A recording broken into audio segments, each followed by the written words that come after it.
Assalamualaikum warahmatullahi wabarakatuh. Kita lanjutkan lagi kajian kita. Kali ini berjudul Maria antara saudara perempuan Harun dan Musa. Sebuah kristologi Qur'ani yang diuraikan oleh Haji Simon Aliasir.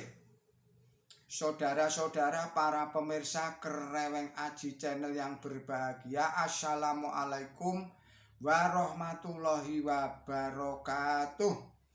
Allah berfirman, Bismillahirrahmanirrahim, wahai saudara perempuan Harun, ayahmu bukanlah orang yang jahat dan ibumu bukanlah wanita yang berbuat tidak senonoh. Surat 19 surat Maryam ayat 20. Maryam dalam bahasa Arab, bahasa Ibraninya adalah Miriam. Maria adalah nama yang umum, banyak dipakai oleh orang Israel, antara lain Miriam yang dalam Perjanjian Lama disebut saudara Harun. Kitab Keluaran pasal 15 ayatnya 20 yang di dalam Al-Quran disebut sebagai saudara perempuan Musa. Quran suci surat 19 surat Maryam ayatnya 28. Jadi saudara-saudara perempuan Harun di dalam Bible berbeda sekali dengan saudara Harun yang di dalam Al-Quran. Perbedaannya adalah saudara perempuan Harun di dalam Bible adalah Miriam yang hidup sekitar 1300 tahun sebelum Masehi. Yang di dalam Al-Quran kisahnya disinggung sepintas lalu saja tanpa menyebut namanya. Di dalam kisah kelahiran Nabi Musa alaihi salam, sedangkan saudara perempuan Harun menurut Al-Quranul Karim adalah ibundanya Nabi Isa Al-Masih yang hidup di dalam abad pertama penanggalan Masehi, yang kisahnya diterangkan secara panjang lebar dan namanya digunakan untuk menamakan surat 19, yaitu surat Maryam di dalam Quranul Karim. Dari keterangan tersebut teranglah bahwa dalam Al-Quran suci tidak ada anakronime atau kekilapan mengenai waktu terjadinya suatu peristiwa.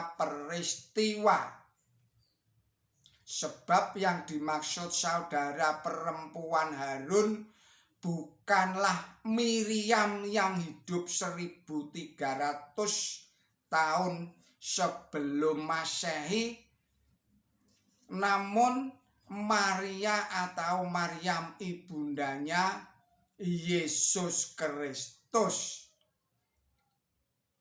Miriam adalah seorang wanita yang disebut sebagai saudara perempuan Musa. Quran suci surat 28 ayat 11 dan ayat 12. yaitu surat Al-Qasas ayat 11 ayat 12. Keterangan ini, saya ulangi lagi, keterangan ini cukup jelas.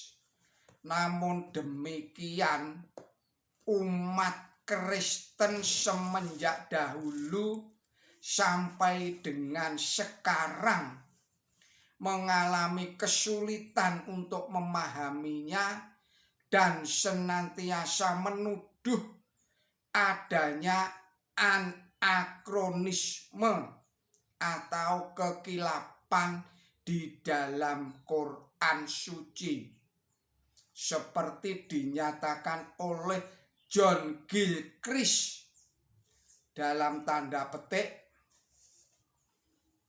satu-satunya Harun yang disebut di dalam Al-Quran ialah Imam Lewi, saudaranya Musa yang hidup hampir 2000 tahun sebelum Yesus Kristus lahir. Secara khusus dikutip ucapan Musa yang disebut Harun saudaraku, Haruna aki, Harun saudaraku, di dalam Al-Quran suci, di dalam surat Toha ayat 30. Oleh sebab itu, bagaimana mungkin Maria ibunya Yesus Kristus juga saudara perempuannya Harun dan Musa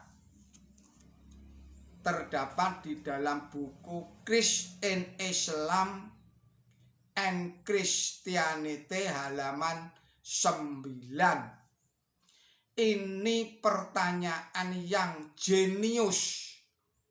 Dengan menambahkan kata dan Musa, maknanya berubah dari anak, saya ulangi lagi, dari dan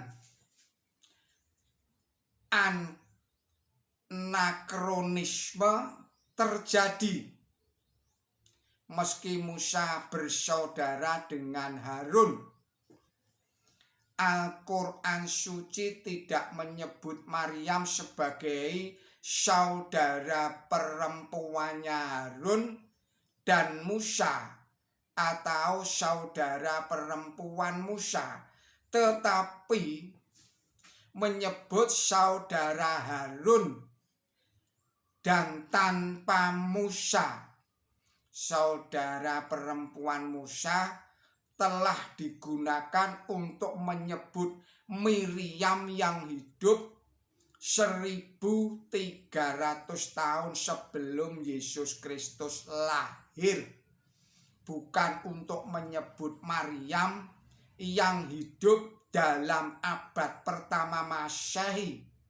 Jadi umat Kristen sendirilah yang membuat atau berbuat anakronisme atau kekilapan. Saudara-saudara para pemirsa Kreweng Aji Channel yang berbahagia, lebih lanjut John Gilchrist menyatakan bahwa akta Harun di dalam Quran suci harus berarti saudara kandung dari Harun, dan Maryam memang saudara kandungnya. Jadi jelaslah bahwa Muhammad telah mencampur adukan Maryam ibunya Nabi Yesus Kristus dengan wanita lain. Lagi pula bukti ini diperkuat lagi oleh nama ayahnya Maryam di dalam Quran suci, disebut Maryam binata Imron, Maria anak perempuan Imron. di dalam Quran suci surat At-Tahrim ayatnya 12. Jadi Maria bukan saja disebut sebagai saudara perempuannya Harun, tetapi juga disebut sebagai anak perempuan dari Imron. Karena itu kami mempunyai bukti ganda bahwa Maria memang secara keliru telah dikira sama dengan Miriam, adik perempuannya Harun dan anak perempuannya Imron. Terdapat di dalam buku Christ in Islam and Christianity halaman 13. Saudara-saudara para pemirsa Kereweng Aji yang berbahagia, dari kutipan di atas John Gilchrist membuat satu kesalahan lagi yang cukup fatal, yaitu memahami suatu ungkapan pihak lain menurut si pembuat ungkapan. Saya ulangi lagi. Dari kutipan di atas John Gilchrist membuat suatu kesalahan lagi, yaitu memahami suatu ungkapan pihak lain menurut si pembuat ungkapan untuk memperoleh pengertian yang benar dari ungkapan Quran suci tentang akta Harun. Haruslah mencari penjelasan dari Al-Quran itu sendiri. Saudara-saudara para pemirsa Kereweng Aji Channel yang berbahagia, kita akhirkan dahulu video ini dan kita sambung lagi pada video-video yang berikutnya. Mohon maaf atas segala kesalahan dan kekilapan saya di dalam menyampaikan risalah ini. Billahi taufik wal hidayah. Wassalamualaikum warahmatullahi wabarakatuh.